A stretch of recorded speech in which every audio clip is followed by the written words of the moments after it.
Bueno, muy buenos días a todos.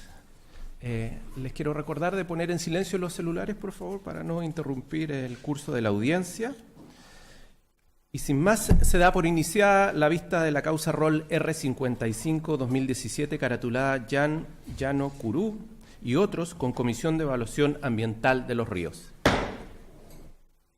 tribunal solicita a los señores abogados que por favor se individualice nombre completo, ruta y domicilio, por favor, y a la parte a quien representa. Por la parte reclamante, Vladimir Alberto Riesco Bamontes, con domicilio y forma de notificación señalada en nuestra reclamación. ¿Y representa a don Jan Janocorú, ya inmobiliaria, a las dos inmobiliarias. Ok, perfecto. Jordana Mesen Rojas, cédula de identidad 16399-666-9, y represento a la Comisión de Evaluación de la Región de los Ríos. Ok, ¿y su domicilio? Domiciliada Miraflores 222, Santiago. Ok, muchas gracias. Buenos días, señor presidente. Andrés Bordalí Salamanca, por el tercero coadyuvante, Inversiones Magallanes, Sociedad por Acciones. Cédula de identidad 7.640.911-0, domiciliado en calle Maipú 187, oficina 36, Valdivia. Perfecto, muchas gracias. Entonces vamos a dar inicio a la relación. Señor relator, puede comenzar con la misma, por favor. Gracias, señor ministro. Iniciando la relación de la causa R55-2017 Llano Curú y otros con Comisión de Evaluación Ambiental de Río, cabe mencionar lo siguiente. Con fecha 7 de agosto de 2017, los reclamantes señor Jorge Andrés Ríos del Río y Vladimir Riesco Bamonte, en su calidad de abogados, comparecieron por sí y además representando al señor Llano Curú, este último quien representa a la Sociedad Inmobiliaria Mall Plaza de los Ríos Limitada e Inmobiliaria Tres Ríos, reclamando en contra de la resolución exenta número 42 de 2017 de la Comisión de Evaluación de los Ríos, que rechazó la solicitud de invalidación presentada por los anteriores reclamantes contra la resolución de calificación ambiental número 3 del 16 de enero de 2017 de la misma comisión, que declaró, calificó el impacto ambiental del centro comercial Paseo Valdivia, cuyo titular es Inversiones Magallanes S.p.A. Las reclamantes solicitan al tribunal que, en primer lugar, se deje sin efecto la resolución exenta número 42, emanada de la Comisión de Evaluación Ambiental de los Ríos. En segundo lugar, consecuencia de lo anterior, se declara la nulidad de la resolución exenta número 3, que le calificó favorablemente la declaración de impacto ambiental del proyecto. Y, en tercer lugar, que se disponga o ordene cualquier otra medida que el tribunal en derecho estime. Como antecedentes del proyecto, este consiste en un centro comercial de 10.240 metros cuadrados con una superficie total construida de 72.899 metros cuadrados, ubicado a una cuadra de la Plaza de la República de Valdivia, entre las calles Picarte por el sur, Chacabuco por el norte, Caupolicán por el este e Ismael Valdés por el oeste. La construcción implica 10 niveles con 4 subterráneos y 6 sobre el nivel del suelo. El proyecto se sometió al Sistema de Evaluación de Impacto Ambiental conforme al artículo 10 de la letra H de la Ley 19.300, relativo a proyectos industriales e inmobiliarios que se ejecuten en zonas declaradas latentes o saturadas.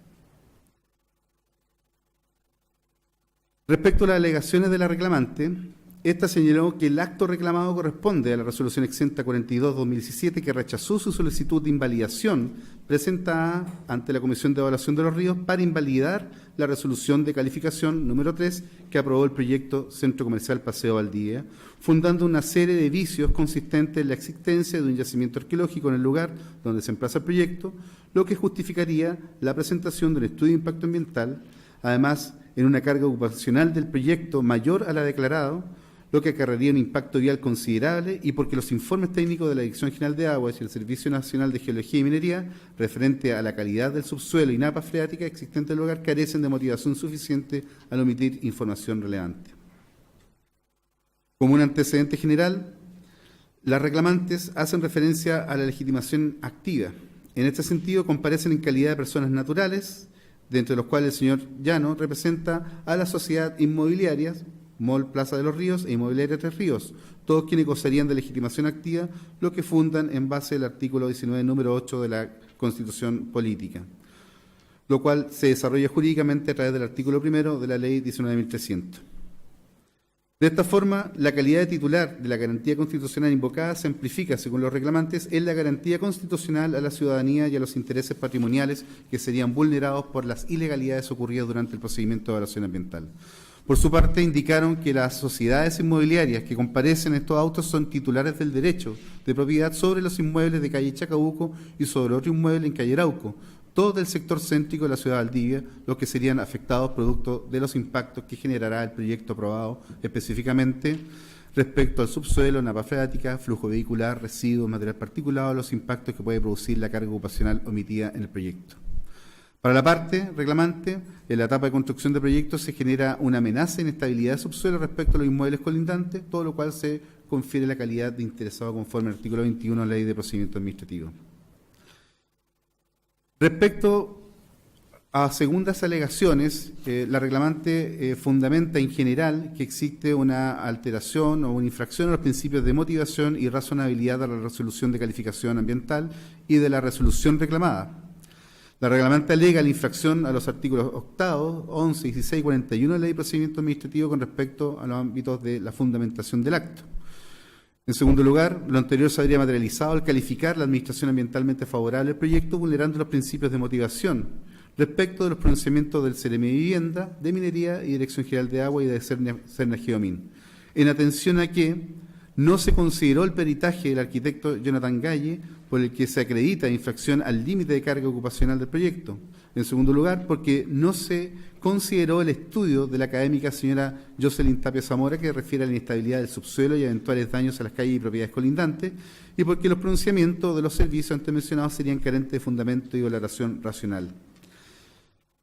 En lo que respecta al patrimonio cultural, se alegó la falta de razonabilidad de la resolución, de la resolución de calificación ambiental, ya que la autoridad aplicó un criterio menos exigente que el utilizado en el proyecto de estacionamiento subterráneo de Plaza de la República, el que fue rechazado al exigirse evaluación o estudio de impacto ambiental.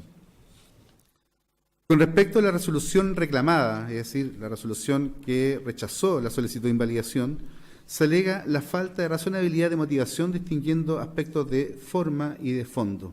Respecto a los aspectos de fondo, se alegó la falta de razonabilidad de la resolución reclamada al considerar la legitimación en base a un estándar rígido de los numerales del artículo 21 de la Ley 19.880 de Procedimiento Administrativo, concluyéndose erróneamente la falta de legitimación y desconociéndose la existencia de intereses difusos y colectivos propios del derecho ambiental, y aún considerando que la sociedad inmobiliaria representada por el señor Jan Llano son propietarios de inmuebles que colindan con el lugar donde se pretende emplazar el proyecto.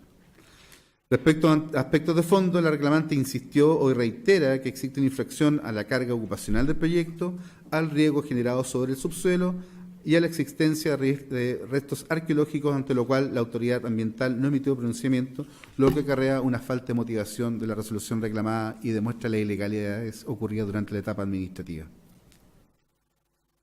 Respecto a lo informado y alegado por el Servicio de Evaluación Ambiental, el servicio solicita su rechazo con expresa condena en contra en base a los siguientes argumentos. Primero, que la carga ocupacional de un proyecto no es un elemento que permita invalidar una resolución de calificación ambiental. En este sentido, el sistema de evaluación de impacto ambiental no puede hacerse cargo, sostiene la reclamada, de la evaluación y análisis de la carga ocupacional, ya que dicho aspecto es de competencia de organismos sectoriales que en nada influyen con la evaluación de los impactos ambientales de un determinado proyecto, lo que sin embargo fue analizado durante la evaluación ambiental al solicitar la Seremi de Vivienda y Urbanismo, que aclara el titular la carga ocupacional del inmueble proyectado, a lo que se informó que el proyecto consiste en un edificio de equipamiento mediano. Desde otro punto de vista, la reclamada señaló que se evaluaron adecuadamente diversos impactos relativos al tipo de proyecto inmobiliario para determinar sus emisiones y ruidos atendiendo al lugar de emplazamiento. Específicamente se evaluaron, según la reclamada, impactos relativos a la generación de emisiones gaseosas, de ruido y vibraciones, tanto en la etapa de construcción como de operación. En consecuencia, la reclamada señaló haberse evaluado todos los aspectos necesarios para determinar potenciales impactos ambientales, no siendo necesaria la carga ocupacional por carecer de dicho contenido. En segundo lugar, señala la reclamada que durante la evaluación se efectuó un correcto examen en cuanto a los impactos generados sobre el subsuelo y la napa freática. Así, durante la evaluación intervinieron la Dirección General de Aguas y el Servicio Nacional de Geología y Minería, cuyas observaciones se encuentran en el primer ICSARA, Informe Consolidado de Rectificaciones y Ampliaciones. Que las observaciones fueron efectivamente consideradas por el titular en la primera adenda, en la que incluyó un informe hidrológico, ampliado, el que luego de ser analizado adecuadamente por los organismos sectoriales competentes se concluyó que la información entregada se ajustaba a las observaciones realizadas en el Exara.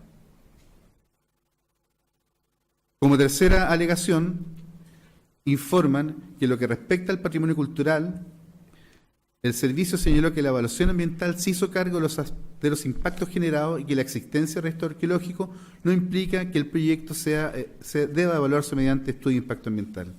En dicho sentido, el artículo 11, letra F, señala la reclamada, de la Ley 19.300 debe interpretarse conforme lo dispuesto en el artículo 10 del reglamento de la misma norma, y a lo que establece en la guía sobre monumentos nacionales pertenecientes al patrimonio cultural disposiciones que permitirían determinar cuándo un proyecto generará alteración sobre un sitio con valor arqueológico, considerando principalmente la magnitud del proyecto respecto a actividades de remoción, destrucción, excavación, traslado, deterioro, intervención y modificaciones de hallazgos arqueológicos, que en caso concreto los hallazgos carecen de valor patrimonial. Como cuarto aspecto informado, señalan que los antecedentes considerados durante la evaluación ambiental son exigidos por la normativa ambiental para tales efectos. En este sentido, la comparecencia del señor Vladimir Riesco en el procedimiento de evaluación ambiental, por lo que solicita hacerse parte del mismo, acompañando informes técnicos, obligaron a la Dirección Regional del CEA a denegar su solicitud con fecha 12 de diciembre del 2016 mediante la Carta 204, sosteniendo que la autoridad ambiental actuó conforme a derecho, ya que la evaluación de proyectos en el marco del CIA constituye un procedimiento reglado, el que cuenta con normativa especial. En quinto lugar, el CEA se alegó que los reclamantes carecían de legitimación para haber solicitado la invalidación administrativa de la resolución de calificación ambiental favorable del proyecto. Ello dado que en la solicitud de invalidación no se especifica cuál de las tres hipótesis del artículo 21 de la Ley de Procedimiento Administrativo era utilizada y tampoco indicaron cuál era el derecho o interés particular que les habría afectado a raíz de la aprobación del proyecto Centro Comercial Paseo Valdivia. Indicó la reclamada que el hecho de apersonarse los reclamantes invocando calidad de titulares de la garantía constitucional de bien medio ambiente libre de contaminación desarrollada a través de la Ley 19.300 no lo habilita para activar la pretensión de invalidación, la que solo se justifica expresando clara y fundadamente la forma en que el proyecto los vulnera. Por su parte, los reclamantes, al no ser parte del proceso de evaluación ambiental, debieron precisar con mayor claridad su carácter de interesados conforme a lo dispuesto en el artículo 21 de la Ley de Procedimiento Administrativo. Que respecto a las personas jurídicas que solicitaron la invalidación, concretamente 2 sociedades inmobiliarias, el servicio alegó que éstas tampoco señalaron cuál de las tres hipótesis del artículo 21 de la Ley de Procedimiento Administrativo apoya su interés, limitándose a sostener que la aprobación ambiental del proyecto generaría una afectación al derecho de propiedad que ostentan respecto al inmueble ubicado a poca distancia del lugar en que se pretende emplazar el proyecto.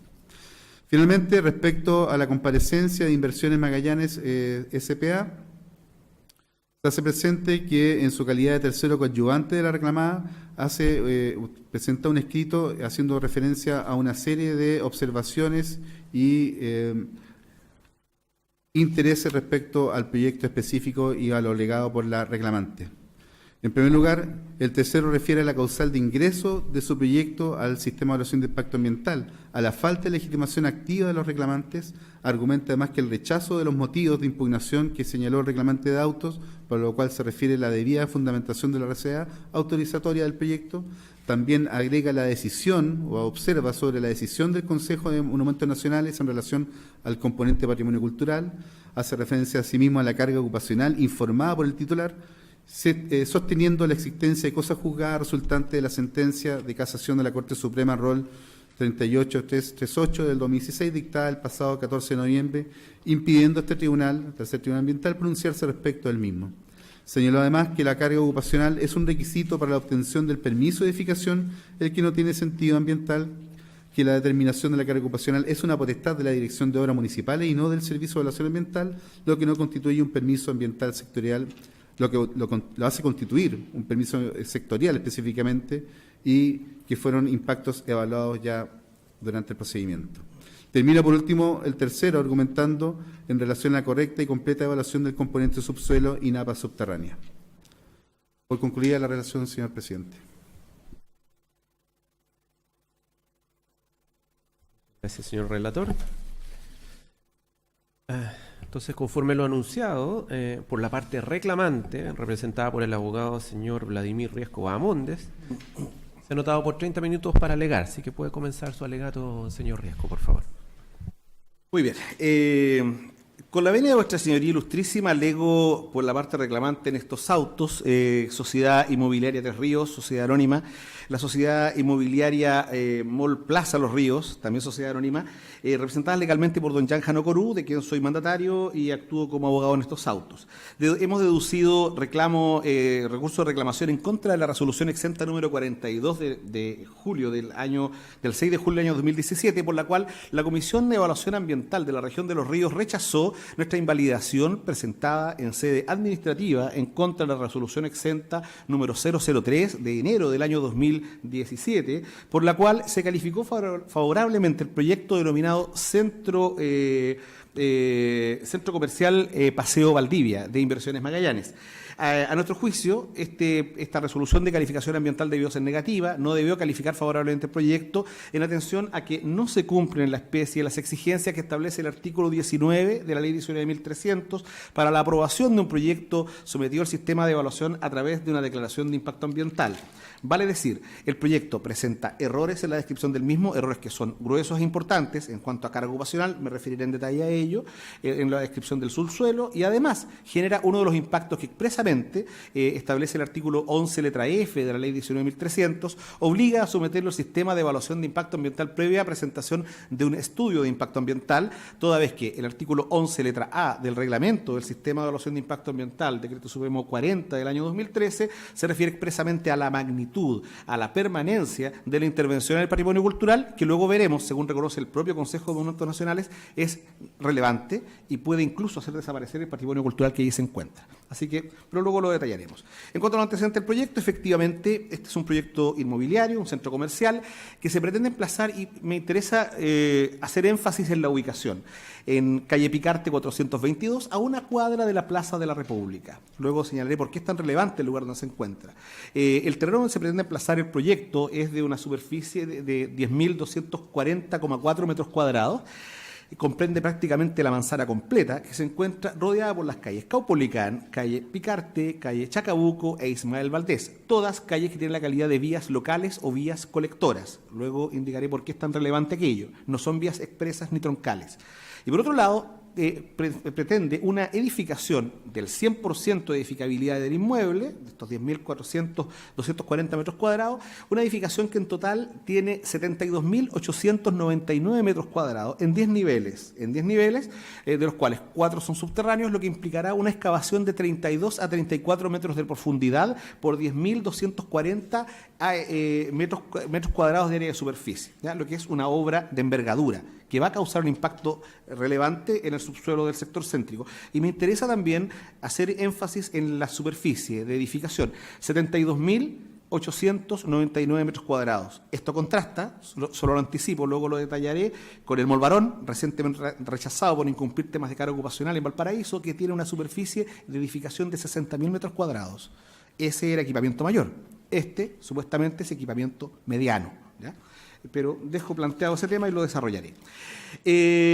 Primero, en cuanto al marco que debe ser considerado, tanto desde el punto de vista de los principios como normativo, para proceder a la evaluación de impacto ambiental de un proyecto. El sistema de evaluación de impacto ambiental es un procedimiento administrativo que tiene por objeto anticiparse a los impactos ambientales y va a estar regido en lo principal, en lo normativo, por la Ley 19.300, por el Decreto Supremo 40, Reglamento del Sistema de Evaluación de Impacto Ambiental, supletoriamente por la Ley de Bases de Procedimiento Administrativo, pero también por el marco normativo de orden sectorial, específicamente, en este caso puntual, la Ley General de Urbanismo y Construcciones, la Ordenanza de Urbanismo y Construcciones, han dio el carácter de proyecto inmobiliario de aquel proyecto que nos ocupa. Por tanto, se rige también por la normativa sectorial, cuyo respeto por parte del responsable del proyecto y su cumplimiento en el proceso de evaluación ambiental debe ser velado por los servicios ambientales sectoriales. En este caso puntual, Dirección General de Aguas, Sernageomin, que intervinieron y que nos interesan respecto a los problemas que nosotros detectamos, Secretaría Regional Ministerial de Vivienda y Urbanismo y el Consejo de Monumentos Nacionales, que son las entidades que entran en juego como servicios públicos sectoriales. Pero también este proyecto se rige por el principio preventivo. Y es importante en este punto tener en cuenta que una argumentación o una observación meramente formal de los posibles impactos que pueda generar el proyecto no dan cuenta del espíritu del sistema de evaluación de impacto ambiental. ¿Qué significa que exista un principio preventivo involucrado, que está presente en el mensaje de la Ley 19.300 y se expresa fundamentalmente en el sistema de evaluación de impacto ambiental como máxima manifestación de este principio? Esto obliga a que el evaluador consulte, requiere información del responsable del proyecto por sí directamente o a través de los servicios públicos sectoriales, a fin que todos los posibles impactos o eventuales daños ambientales que el proyecto pudiera generar se consideren durante la etapa de evaluación, a fin de luego adoptar las medidas de mitigación, compensación o reparación que sean pertinentes a fin de evitar un futuro daño. Por tanto, no es posible que de un proyecto sometido al sistema de evaluación de impacto ambiental se provoque una situación de daño ambiental, como sería la pérdida de un componente ambiental como el patrimonio cultural, por ejemplo, o la sobresaturación del suelo urbano, la sobresaturación del tránsito vehicular de una ciudad, etcétera, que son diversos impactos concretos ambientales atendida la noción de medio ambiente amplia que luego revisaremos.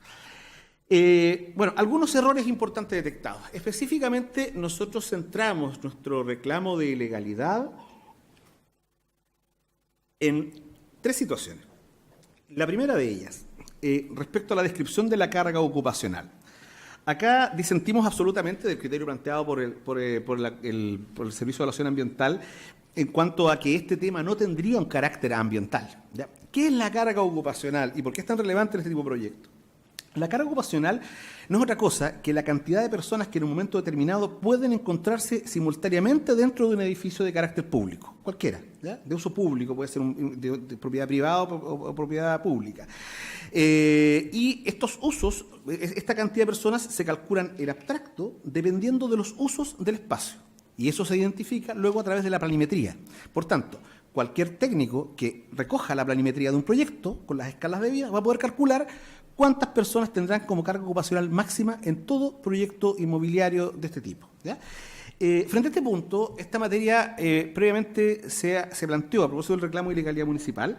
Sin embargo, cuando se presenta la declaración de impacto ambiental, originalmente Inversiones Magallanes no dice nada respecto a la carga ocupacional. No la menciona, la omite. Extrañamente la omite.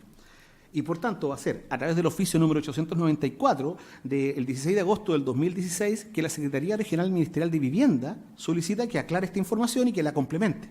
Y por tanto la complementa en la respectiva adenda, en la primera adenda. Ahora, ¿qué señala Inversiones Magallanes? ¿Y por qué tan importante también el tema? Señala que la carga ocupacional del proyecto es de 5.996 personas. ¿Por qué me importa esta cantidad?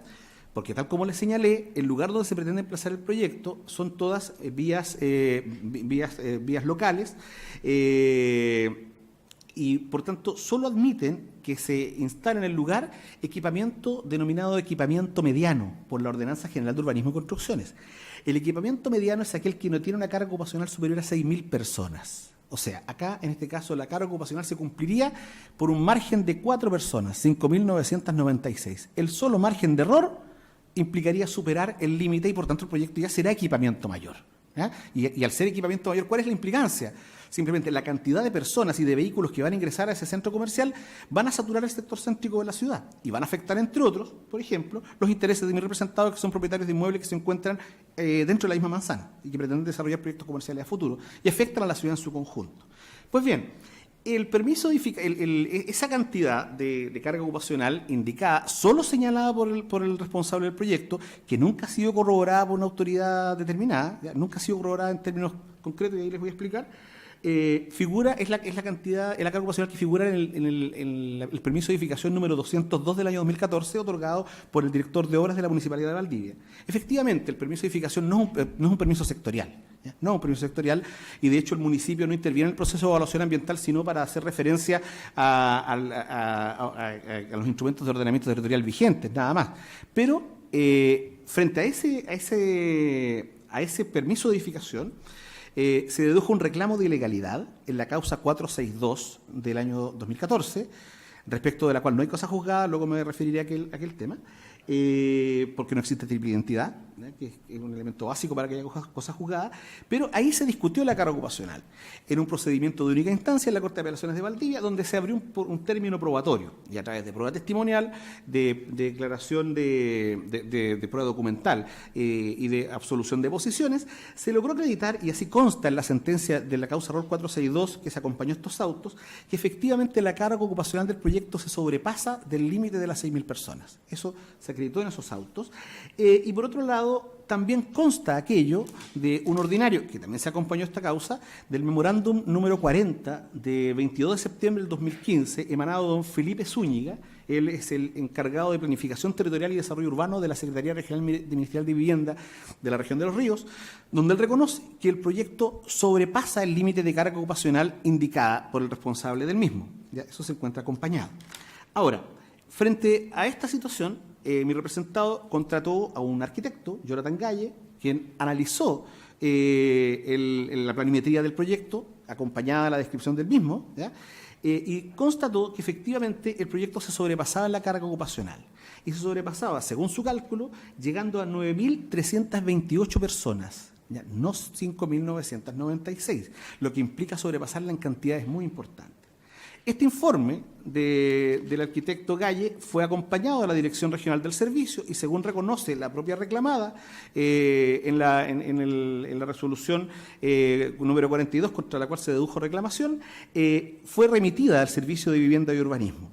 No obstante lo cual, el Servicio de Vivienda y Urbanismo, pese a haber recibido este informe, por oficio 1299 del 5 de diciembre de 2016, simplemente emite un escueto: aprueba sin observaciones el proyecto. Vale decir, respecto de la carga ocupacional, simplemente las autoridades y los servicios públicos sectoriales han estado a lo indicado unilateralmente por el responsable del proyecto, y que claramente es una parte interesada, ya que le interesa ejecutar el proyecto en esas condiciones. Bueno, esta situación es relevante. ¿Por qué? Porque en definitiva no solo genera impactos concretos en el ambiente urbano, ¿ya? No solo genera impactos concretos en tráfico vial, cantidad de personas, seguridad, sino que también está exigido por la Ley de Urbanismo y Construcciones, artículo 116, norma sectorial que se aplica a la materia, por tanto al proyecto, y también en los artículos 2.1.36 de la Ordenanza General de Urbanismo y Construcciones, 2.1.4 de la misma ordenanza, 4.2.4. Estas normas lo que hacen es distinguir equipamiento pequeño, mediano y mayor, en donde el equipamiento mayor son proyectos cuya carga ocupacional supera las 6.000 personas, solo pueden edificarse enfrentando vías troncales o vías expresas, vale decir Pedro Aguirre Cerda, Picarte a la salida sur de Valdivia, y por eso es que los grandes centros comerciales se ubican en los márgenes de las ciudades, porque generan un impacto urbano relevante, porque son equipamiento mayor. En cambio, si es equipamiento mediano, como por ejemplo el centro comercial de Casa Tahuada, que se instaló frente a la plaza, se puede instalar perfectamente en vías colectoras o vías locales, como son las calles del centro de la ciudad, ya congestionada, nuestra ciudad de Valdivia. Pues bien, ¿qué ha pasado con esta materia en otras causas? Cito y dejo a defectus videndi la sentencia de casación y la sentencia de reemplazo del proyecto, lo voy a dejar por acá, del proyecto Molvarón de Valparaíso, en donde se discutió una materia muy similar. Y en esa causa, ese proyecto, revisada la superficie del mismo, a través del permiso de edificación e información de prensa que nosotros recabamos, que también dejamos a efectos evidentes, es de 60.000 metros cuadrados, y es equipamiento mayor, reconocido por los propios responsables del proyecto, por la empresa Molplaza son ellos, creo. Y esto contrasta con los 72.899 metros cuadrados del Mall de Valdivia, que sería equipamiento mediano. Es raro. Nosotros, simplemente sin ser arquitectos, vemos que esto es algo raro, nos parece extraño. Yo creo que esa rareza debió haber sido observada por el Servicio Público Sectorial, Secretaría Regional Ministerial de Vivienda, porque es su función. Y además debió al menos ponderar nuestro informe, el informe elaborado por el arquitecto que se le remitió, al menos para rechazarlo, pero no se les menciona, no se dice nada al respecto. Luego me referiré en detalle a ese tema. Este es un tema para nosotros angular, muy importante, porque en definitiva no puede ser que un proyecto cualquiera tenga la carga ocupacional que menciona unilateralmente el responsable del mismo. Los que hemos presentado, hemos pedido un permiso de edificación en un municipio, sabemos la cantidad de problemas con las cuales nos enfrentamos para tramitar aquello. Entonces, llama la atención que específicamente frente a este proyecto, todo el mundo haya creído de buenas a primeras lo que indica la empresa. Y eso ya despierta para nosotros una molestia y creemos que genera un vicio de ilegalidad.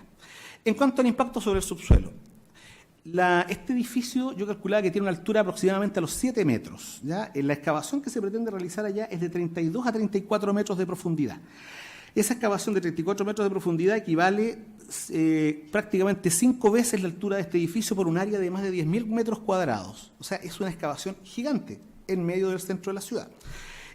Dado esto, y debido a que mi representado tiene 2 inmuebles en la misma manzana donde se pretende ejecutar esta enorme excavación, se contrató a una académica de la Universidad Austral de Chile, doña Jocelyn Tapia Zamora, que es profesora de la Facultad de Ciencias, es geóloga, quien realizó un análisis de subsuelo y un análisis hidrogeológico del lugar. Efectivamente, y según se reconoce también por la propia responsable del proyecto y luego de un informe elaborado por el Consejo de Monumentos Nacionales, en el lugar encontramos muy superficial la nava freática, a menos de 1 metro de profundidad. La ciudad de Valdivia es una ciudad que está rodeada de humedales, rodeada de ríos, los denominados catricos, que se les llama popularmente por los vecinos de la ciudad, son cauces, paleocauces o cauces subterráneos que afloran fácilmente, una pequeña excavación y afloran. Bueno, frente a esa situación era importante determinar la forma de desplazamiento del agua y la dinámica del subsuelo, especialmente el material arcilloso allí presente. Realizada la descripción del subsuelo contenida en la declaración de impacto ambiental por la ya señalada geóloga, ella elabora un informe donde indica que existe una deficiente descripción del comportamiento del material arcilloso, que se caracteriza por su expansión y contracción, y por tanto puede provocar 2 cosas: remociones en masa o derrumbes. Los puede provocar, no es que los vaya a provocar necesariamente, pero sí están expuestos a esa posibilidad.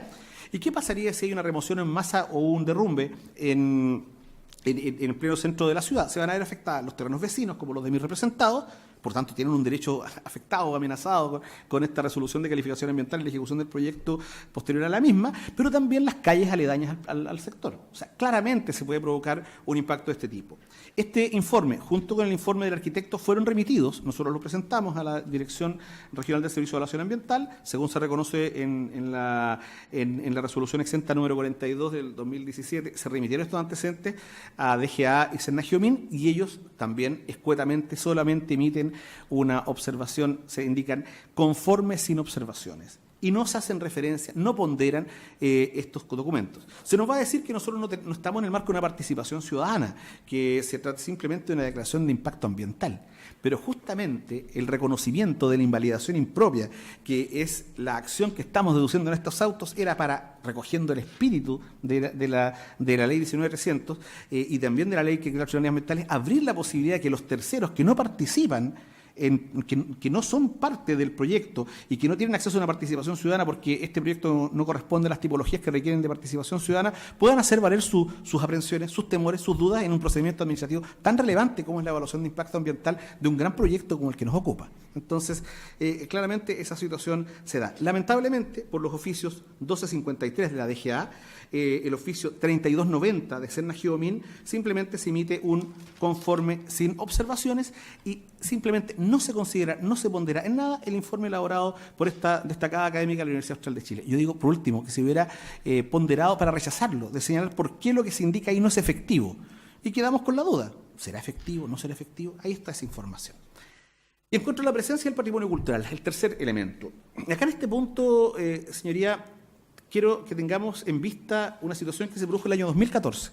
El 2014, la Municipalidad de Valdivia entregó en concesión a privados la idea de construir un estacionamiento subterráneo en la Plaza de la República. Se realizó una prospección arqueológica, se encontraron restos arqueológicos y, producto de la información entregada por el Consejo de Monumentos Nacionales, la resolución de calificación ambiental respecto al proyecto fue negativa. Se rechazó porque el proyecto debía ingresar al sistema de evaluación de impacto ambiental a través de un estudio en conformidad al artículo 11 letra F de la ley 19.300 y 10 letra A del reglamento, el decreto supremo 40. ¿Qué pasó en la especie? Acá hay durante el año 2014 también, la propia empresa Inversiones Magallanes sometió al sistema de evaluación de impacto ambiental este mismo proyecto, ¿ya? Y luego lo retiró cuando el Consejo de Monumentos Nacionales, detectando la presencia de restos arqueológicos, le realizó las observaciones pertinentes. Lo retira, luego lo reingresa. Y antes realizó un pequeño diagnóstico del mismo. Y en el marco de la evaluación ambiental se emitieron 2 oficios por parte del Consejo de Monumentos Nacionales que me interesa destacar. Uno el oficio 4240 de 2016 y otro es el oficio 4560 60, que se emite como permiso ambiental sectorial en conformidad al artículo 132 del reglamento, el decreto supremo 40. Solicito se me autorice para leer dos extractos de estos oficios, ¿ya? En cuanto al oficio 4240, el Consejo de Monumentos Nacionales señala, indica la detección positiva de un sitio arqueológico protegido por la Ley 17.288 de Monumentos Nacionales en su calidad de monumento arqueológico. O sea, consta en el expediente que existe un monumento arqueológico. Acá no se hace distinción si tiene o no tiene valor patrimonial. Hay un monumento arqueológico y luego agrega, los hallazgos se concentran fundamentalmente en el área denominada Polígono 1, en el cual se registró la presencia de un depósito arqueológico multicomponente representado tanto por restos indígenas como europeos, lo que estaría dando cuenta de patrones materiales propios de los documentados para el área de Valdivia, tales como son el patrón indígena y mixto y componente netamente europeo descritos por Urbina y Adán 2014. O sea, existen restos arqueológicos y eso no se niega, está reconocido. Pero luego, en el permiso ambiental sectorial, el 132, que establece el artículo 132 del reglamento, se vuelve a agregar por este oficio, el oficio 4560. Dice, y esto es importante, en consideración de lo que los resultados de los sondeos arqueológicos efectuados durante la evaluación ambiental. Este otro informe es previo, se realizó una serie de sondajes, porque aquí principalmente se decía en el polígono 1, en una parte del sitio hay resto arqueológico. Luego, realizados estos sondeos, se llega a una conclusión, y la conclusión está contenida en este permiso sectorial. Y dice, en consideración a que los resultados de los sondeos arqueológicos efectuados durante la evaluación ambiental del proyecto otorgaron resultados positivos en la detección de componentes arqueológicos protegidos por la Ley 17.288, Ley de Monumentos Nacionales, los cuales aparentemente, y esto es importante, abarcan el área del proyecto en gran parte de su extensión. O sea, el yacimiento arqueológico cubre casi todo el terreno. Y se ven representados tanto por los componentes arqueológicos indígenas y europeos, que es más o menos lo mismo que se decía antes. ¿Por qué es importante? Porque el proyecto implica la excavación de 32 metros de profundidad por toda el área del inmueble. ¿Esto qué significa? Significa que se va a remover íntegramente el yacimiento arqueológico ahí presente, ¿ya? Lo que se ha hecho presente por el Consejo de Monumentos Nacionales en un ordinario de octubre de este año, al cual me referiré al final, porque son situaciones posteriores a la RCA, que son relevantes, sí. Por tanto, entonces, a nuestro juicio se cumple con los supuestos establecidos por el artículo 11, letra F, que obliga a someter al sistema de evaluación de impacto ambiental a un proyecto cuando éste afecta patrimonio arqueológico, y específicamente acotado por el artículo 10, letra A, que hace referencia a que se considera que afecta este patrimonio arqueológico, por tanto, debe someterse al CIA, atendida la magnitud en que se remueva, destruya o se modifique este patrimonio. En este caso, la remoción va a ser total y completa, ¿ya? Por tanto, es una remoción de envergadura, y el criterio que se utilizó en el caso de la resolución exenta número 42 del año 2014, por la cual se rechazó la declaración de impacto ambiental de los estacionamientos de la Plaza de Valdivia, debiera ser exactamente el mismo criterio que se adopte en este caso. Estamos a una cuadra, por eso decía Picarte 422, es el mismo yacimiento, es el mismo patrón, ¿ya? Porque nuestra ciudad tiene más de 450 años, una ciudad antigua que tiene resto arqueológico. En cuanto a la legitimidad activa, brevemente, nosotros alegamos esencialmente dos situaciones. Por un lado, mis representados, según consta en copias de inscripción de dominio acompañados a nuestra reclamación, a fojas 3191 y 3192 del registro de propiedad del año 2010, son propietarios de inmuebles dentro de la manzana donde se pretende emplazar el centro comercial. O sea, están pegados, están al lado. Además, tienen otro inmueble en la esquina, al frente. Y el otro inmueble, el centro comercial Paseo Valdivia, está a cuadra y media donde se pretende emplazar este otro centro comercial. Está inscrito a foja 1957 del registro de propiedad del año 2012. Claramente, su derecho de propiedad se ve amenazado por la ejecución de este proyecto, atendido el contenido de la resolución de calificación ambiental que deja estas dudas tan importantes. O sea, hay una afectación directa de ellos. Tienen un derecho afectado. Pero a la vez también nos preguntaremos sobre el patrimonio arqueológico. ¿Qué pintan ellos frente al patrimonio arqueológico? Bueno, el concepto de medio ambiente que nos da la ley 19.300 es amplio, un sistema global que está constituido por elementos naturales y artificiales. ¿De qué naturaleza? Física, química, biológica o sociocultural. El patrimonio cultural es parte del medio ambiente. Es un bien difuso del cual son titulares todos los habitantes del territorio nacional, y entre ellos también mi representado en cuanto persona natural, ¿ya?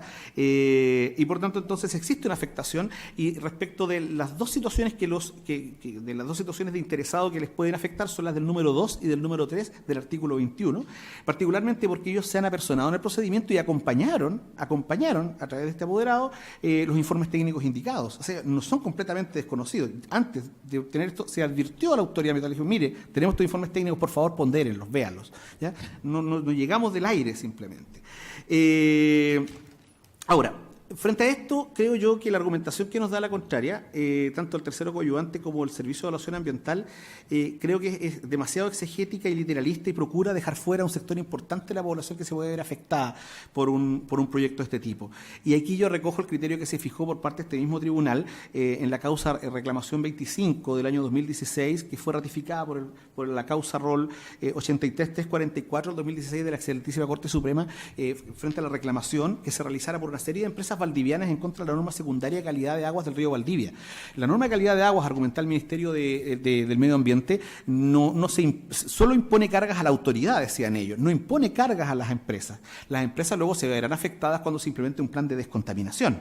Sin embargo, en aquel momento ya se señaló que simplemente, y me permito leer un extracto del fallo, muy corto, solicito autorización, señoría, dice, el perjuicio que debe invocar el recurrente debe centrarse en la posibilidad de que un derecho subjetivo o interés legítimo suyo esté presumiblemente afectado por el decreto reclamado, el acto administrativo reclamado, en aquel caso la norma, que en este caso la resolución de calificación ambiental. Entendiendo por interés legítimo la posición jurídica que relaciona al administrado, en este caso puede ser directamente nuestro representado, al igual que esas empresas no eran ajenas al proceso de elaboración de la norma, con el acto administrativo impugnado, que se verá mejorada la posición jurídica o perjudicada dependiendo de su mantención o no del acto administrativo. O sea, claramente hay un interés de afectación que nos permite decir que sí tiene legitimidad activa. Sería lamentable intentar eludir la discusión de fondo de esta causa y analizar la viabilidad o no viabilidad ambiental del proyecto por una cuestión más formal, que es la legitimación activa. Un criterio de ese tipo nos privaría del ejercicio de la acción y, tal como ya indiqué, para no repetir, simplemente va en contra de la naturaleza de la invalidación impropia, que permite abrir la puerta para presentar reclamaciones en contra de los actos administrativos ambientales a aquellos que no pueden participar porque no hay participación ciudadana en una declaración de impacto ambiental y no son responsables del proyecto, es decir, a la ciudadanía en su conjunto. Así que creo que el tema de la legitimación activa está resuelto por esa vía. En cuanto a la falta de motivación, acá hay una cuestión general. La Ley de Base de Procedimiento Administrativo, los artículos 8, 11, 16 y 41, la consagra, primero a nivel de principios y luego en cuanto al contenido de la resolución del acto administrativo propiamente tal, que debe ser fundado, pero también en materia de evaluación de impacto ambiental, y en este punto nosotros hemos tratado de hacer una suerte de llamar la atención de una práctica que es permanente y ha sido desde el origen de nuestro sistema, que es la falta de motivación de los actos de los servicios públicos sectoriales. Si nosotros vemos el artículo 9 del inciso cuarto de la Ley 19.300, referido a la disculpen, ¿cómo estoy de tiempo? Perdón, voy a acelerar. Frente a este punto, simplemente el artículo 9, inciso cuarto, permite o requiere que los servicios públicos sectoriales emitan su observación fundada. ¿Ya? Hablo de observación fundada, opinión fundada de los servicios públicos con competencia ambiental sectorial.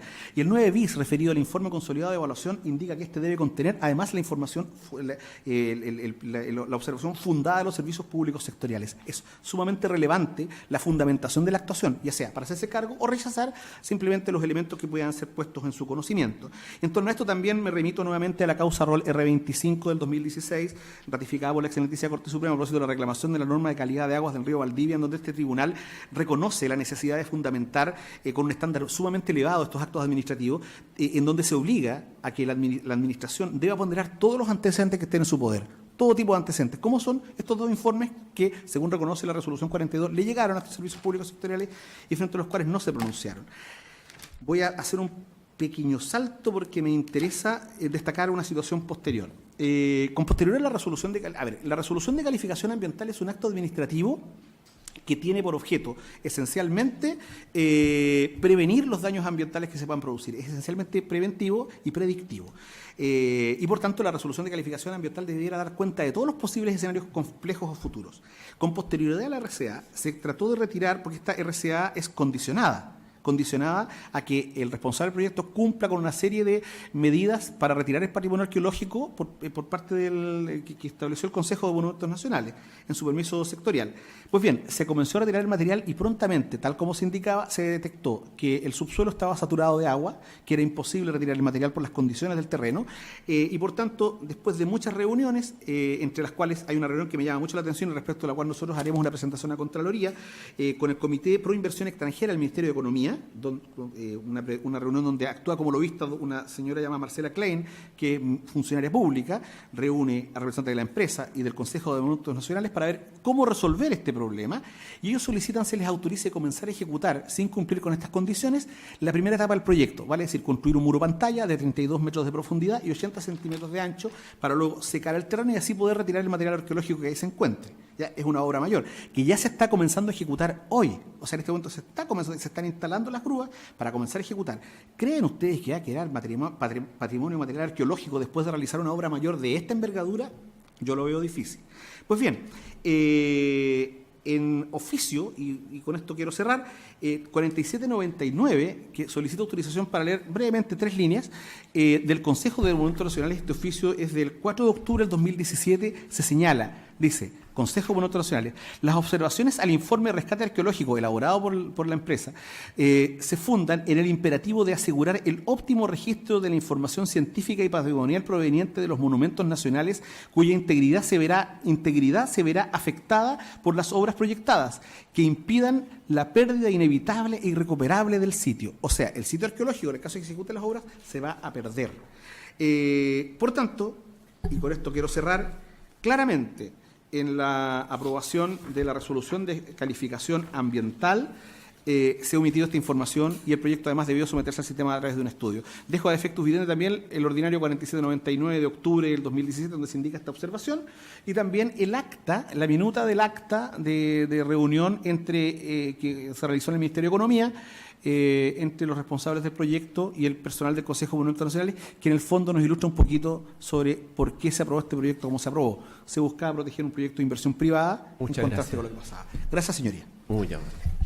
Por terminado su alegato, entonces puede, conforme lo anunciado por la parte reclamada, representada por la abogada señorita Jordana Mesen Rojas, tiene 30 minutos para alegar, así que puede iniciar su alegato, gracias. por favor.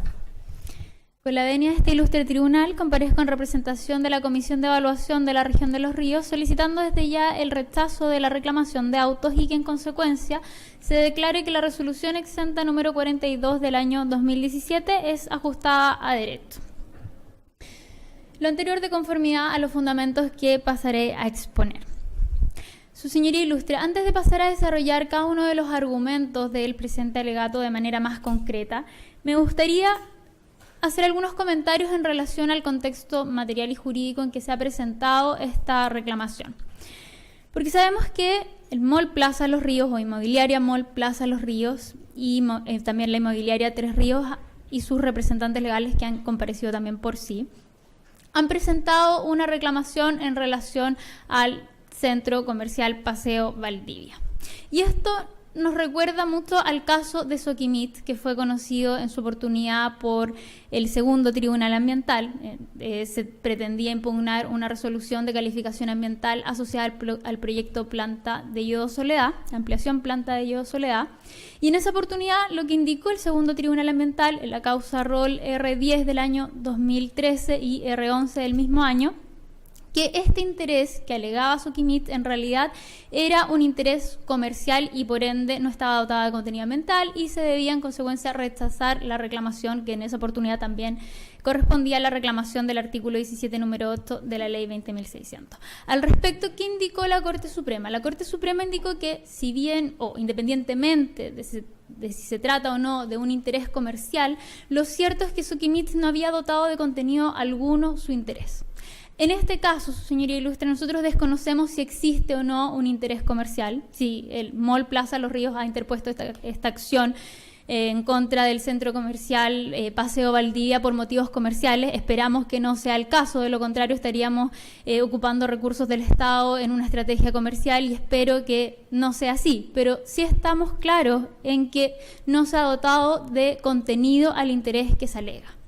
porque se han mencionado diversas normas, como el artículo 21 de la Ley 19.880, para indicar que su interés se encontraría fundado en dicha norma, pero no se menciona cuál de los numerales es el que correspondería aplicar en su caso, simplemente cita la norma. Acto seguido indica que también gozan del derecho a vivir en un medio ambiente libre de contaminación, que sería un interés difuso, colectivo y que correspondería a todos los habitantes de Valdivia. Así lo mencionan con esas palabras.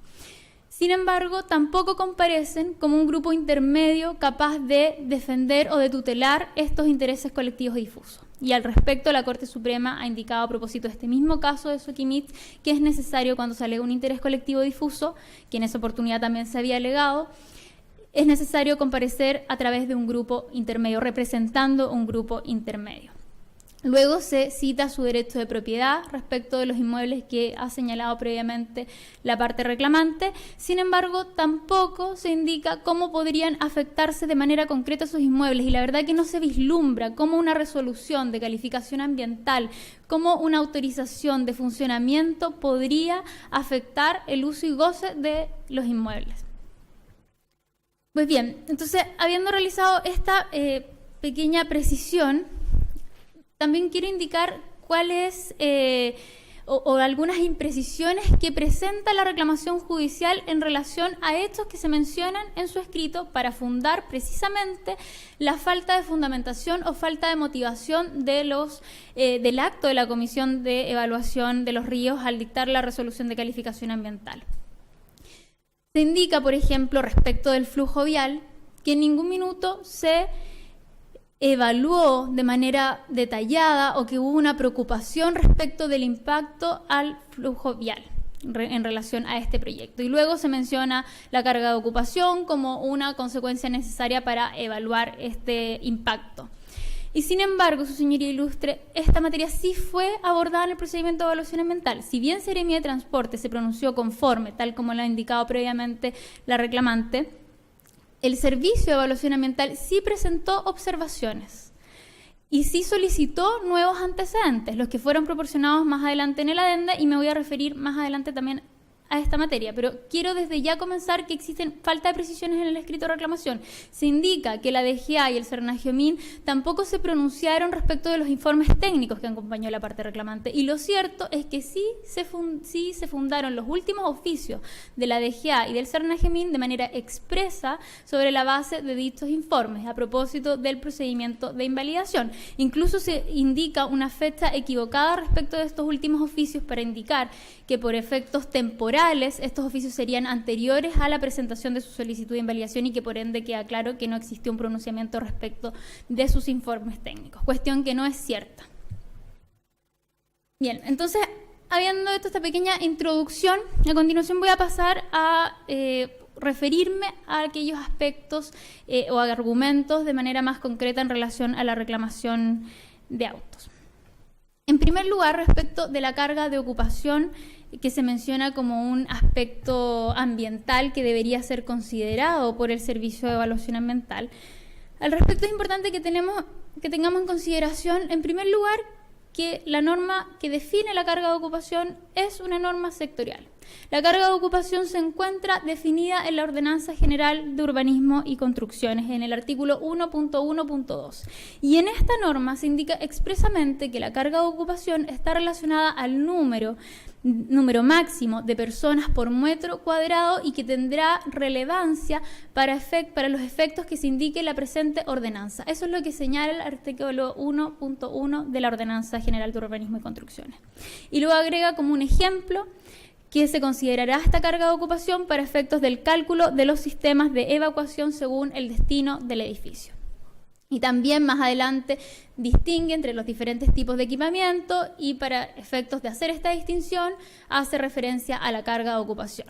Entonces, en relación o dependiendo de cuál es la carga de ocupación, el proyecto el edificio se va a calificar de equipamiento, va a ser un equipamiento mayor, mediano o menor. Entonces, esta es una norma netamente sectorial. Ahora, ¿qué importancia podría tener para efectos ambientales o dentro del marco del sistema de evaluación de impacto ambiental?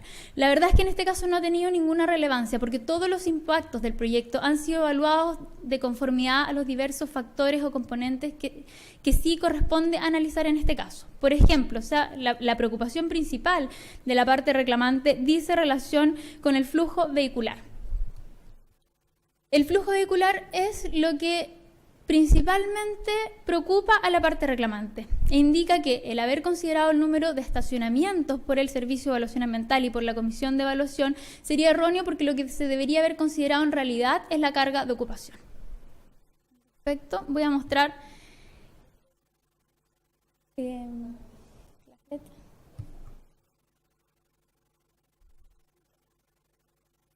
Gracias. Entonces, en relación con este componente o impacto vial, se ha presentado la preocupación asociada al impacto vial y que debería asociarse a una carga de ocupación. Lo cierto es que en el servicio de evaluación se consideró la cantidad de estacionamientos porque la verdad es que la mayoría de los visitantes debieran ser peatones o ciclistas por la ubicación en que se encuentra este centro comercial. Entonces sería ilógico pensar que el flujo vehicular o el aumento de flujo vehicular debe estar relacionado a la carga de ocupación de este proyecto. Y por eso es que quise mostrar el ejemplo del Mall Costanera Center. Sabemos que es el centro comercial más grande de Sudamérica y que tiene una cantidad de 3.000 estacionamientos, casi 5 veces más que el proyecto en cuestión. Respecto de este proyecto, que también ingresó mediante una declaración de impacto ambiental, la percepción inicial fue de que incluso había disminuido el flujo vehicular tras la apertura del Mall Costanera Center y de acuerdo a estudios que se había realizado por la Municipalidad de Providencia. Ahora, existen estudios más actualizados del año 2015 que se presentaron en su oportunidad al Seremi de Transporte, porque el Mall Costanera Center, o el titular del Mall Costanera Center, se comprometió a presentar estudios posteriores para verificar que las medidas asociadas a la minimización del flujo vial sí eran o no efectivas. Y de acuerdo con estos estudios, se indicó que el flujo peatonal había aumentado, que también se habían establecido medidas para ello y se necesitaba hacer ciertos ajustes, pero el impacto vial, la verdad, que había sido poco relevante. Y se trata justamente de un centro comercial ubicado de manera céntrica, al igual que ocurre con el Mall Paseo Valdivia, y siendo que tiene la cantidad de más de 3.000 estacionamientos. Entonces, la verdad que son bastante infundadas las alegaciones que hace la parte reclamante y sobre todo porque no presenta ningún antecedente técnico para desvirtuar la presunción de legalidad del acto administrativo.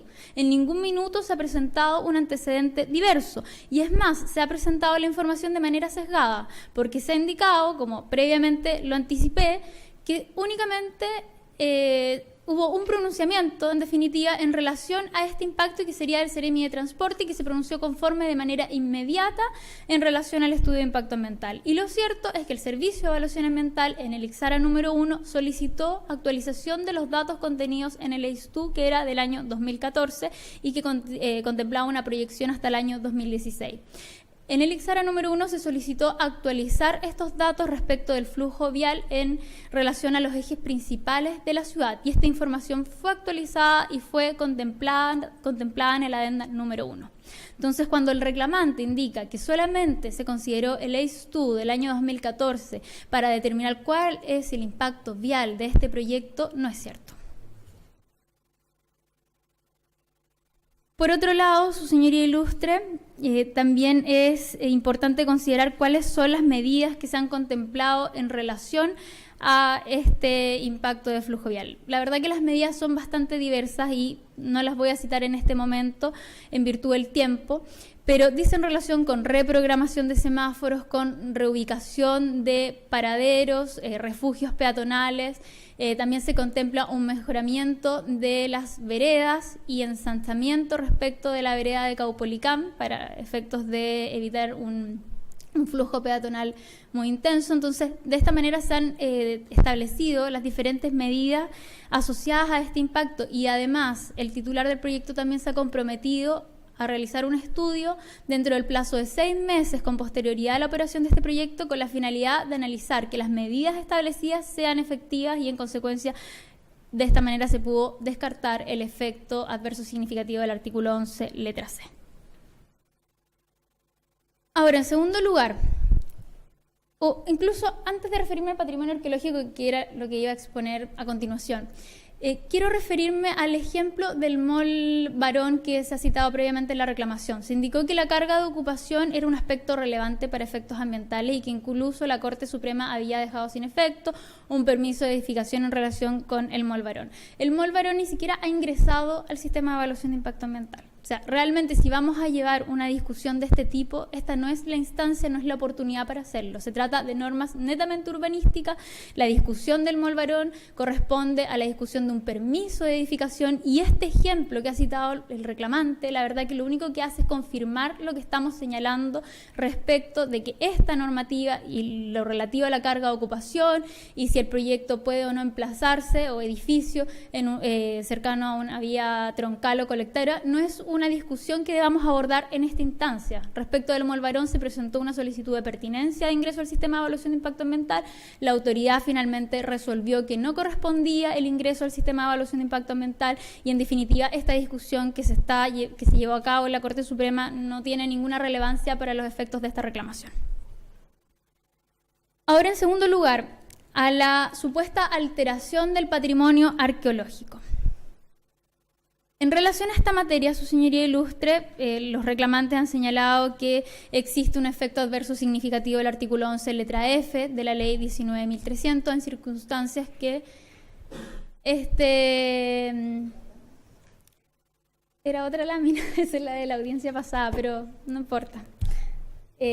Bueno, entonces, en relación a el patrimonio arqueológico, se ha indicado por los reclamantes que se genera el efecto del artículo 11, letra F.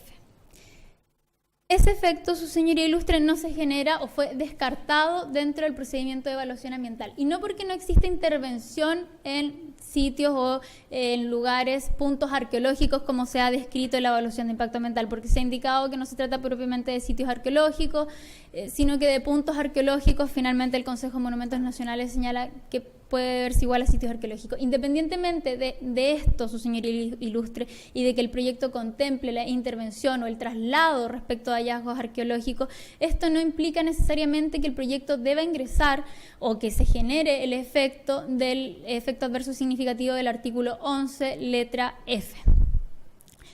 Porque el reglamento del sistema de evaluación de impacto ambiental, cuando reglamenta, a su vez, establece el detalle del artículo 11, letra F, indica en qué casos precisos sí se genera este efecto adverso significativo.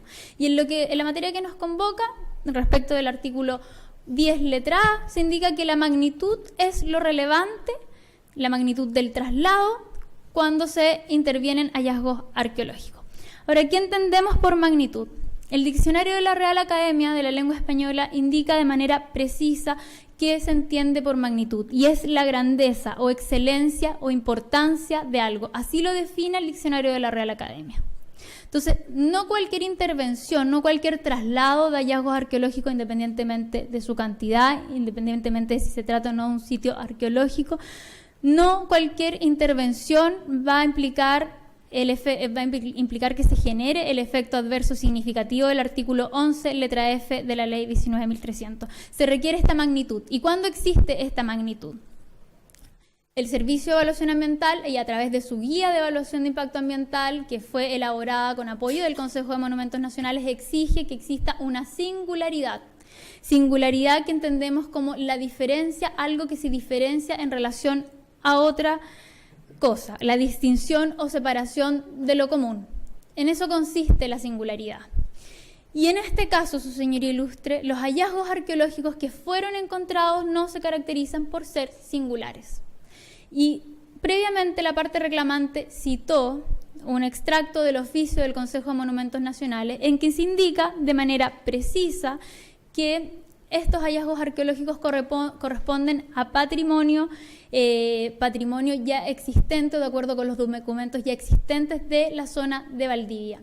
Este oficio del Consejo de Monumentos Nacionales, y acorde con lo que se había informado en el adenda complementaria en el anexo quinto, de acuerdo con esta información es que existe claridad respecto a que los hallazgos arqueológicos encontrados no tienen la característica de singularidad que exige la guía de evaluación de impacto ambiental, acorde con lo establecido en el artículo 10, letra A, del reglamento del sistema de evaluación de impacto ambiental. Entonces, no se trata de hallazgos que sean singulares. Acá podemos ver una imagen de los hallazgos arqueológicos que fueron encontrados. No estamos indicando que estos hallazgos no sean relevantes, de hecho se van a rescatar.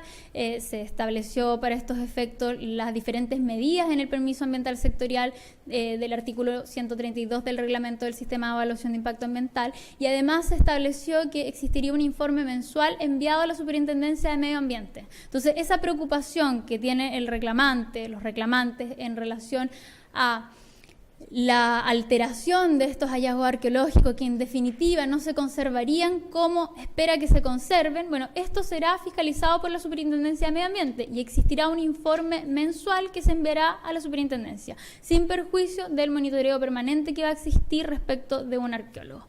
Acá se pueden mostrar otros hallazgos arqueológicos que fueron encontrados en el lugar. Y reitero, no estamos indicando que no sean hallazgos relevantes, pero carecen de esta singularidad, y los documentos de Urbina y Adán del año 2014, citados en el informe anexo a la adenda complementaria, precisamente cuadran este documento de Urbina y Adán del año 2014 indica cuáles son los patrones materiales respecto de hallazgos arqueológicos encontrados en la zona de Valdivia, y precisamente cuadran con los hallazgos arqueológicos descritos en el anexo quinto de la adenda complementaria, sin perjuicio de que existen también, porque se analizaron alrededor de 40 unidades, y en relación a estas unidades, 2 presentaban esta similitud en relación a estos patrones materiales. En el resto de las unidades existía escasos hallazgos arqueológicos, y los que se encontraron fueron europeos.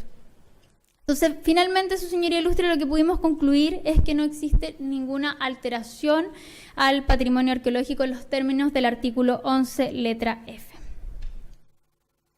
Por último, Su Señoría Ilustre, me voy a referir a la última preocupación de los reclamantes en relación a la afectación del componente hídrico y en relación a las napas, afectación de napas subterráneas y subsuelo.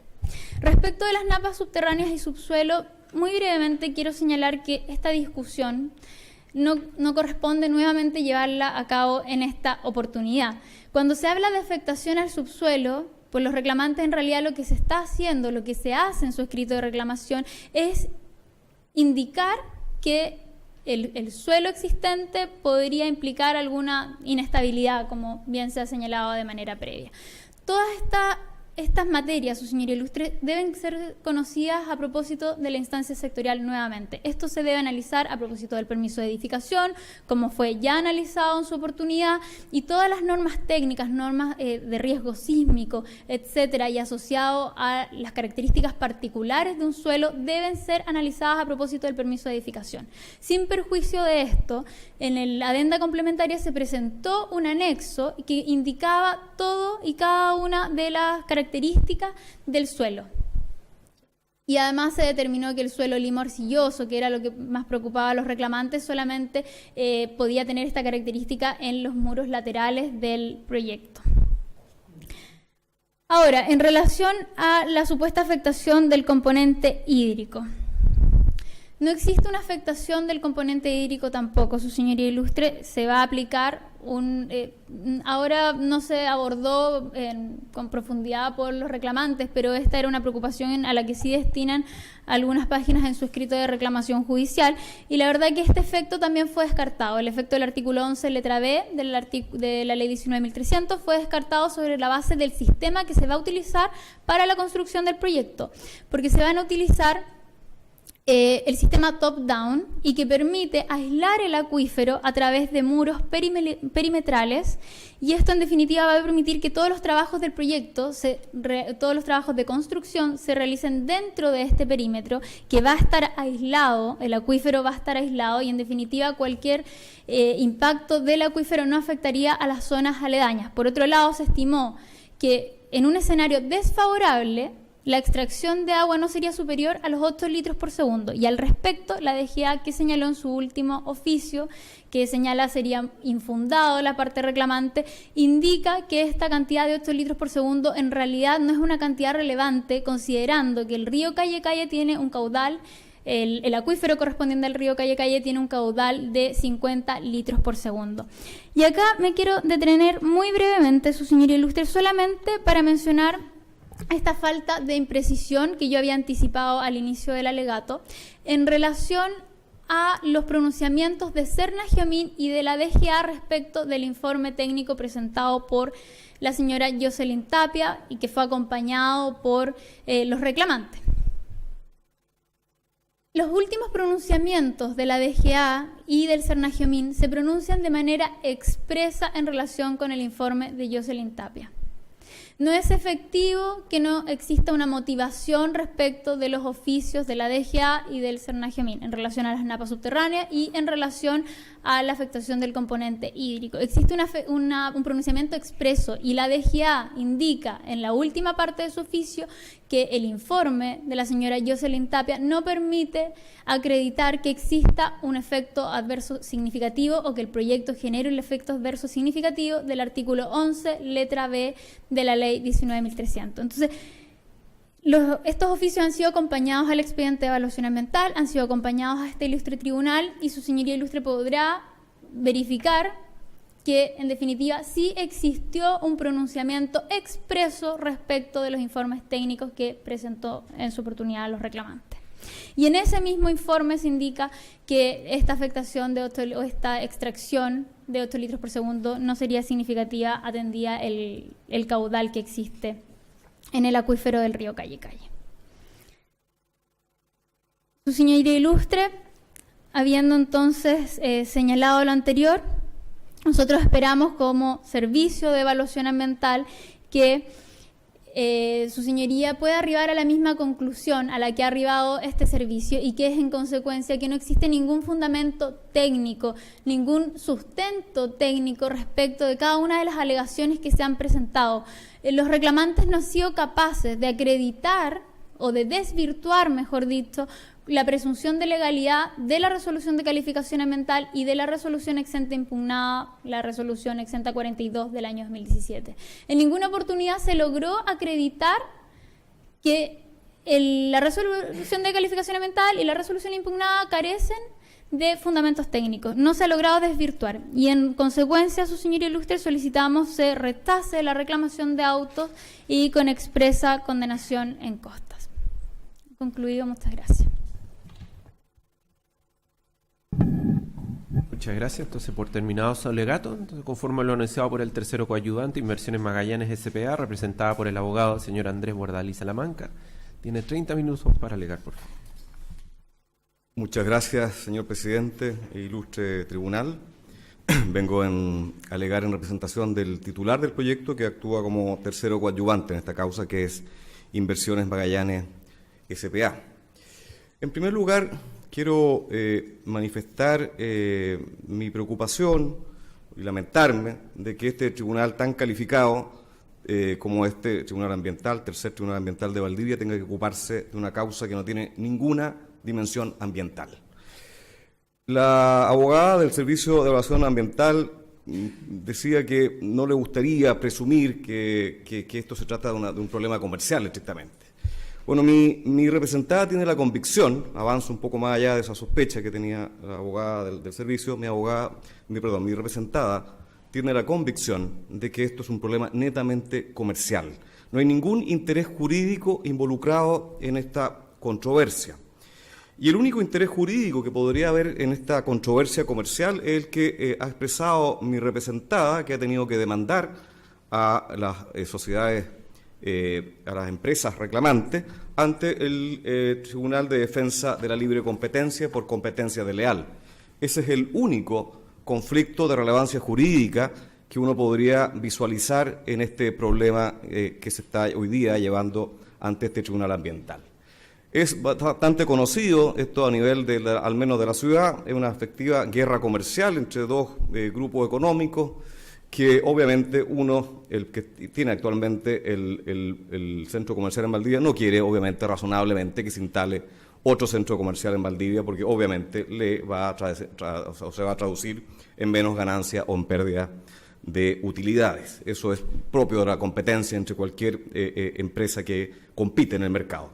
Lamentablemente, esta guerra comercial ha sido llevada esta vez ante el Tribunal Ambiental, pero anteriormente ante la Corte de Apelaciones de Valdivia y ante la Corte Suprema, y ha sido lamentablemente una pérdida de tiempo para todos los tribunales tener que abocarse a una discusión que la verdad que tiene poco sustento de carácter jurídico. Quería manifestar eso porque creo que es importante contextualizar la existencia de este juicio pendiente ante el Tribunal de Defensa de la Libre Competencia por competencia desleal. Han sido demasiadas las intentos por los reclamantes de impedir que se lleve a cabo un proyecto de carácter comercial que ha cumplido y, como explicaré, cumple con toda la normativa legal vigente.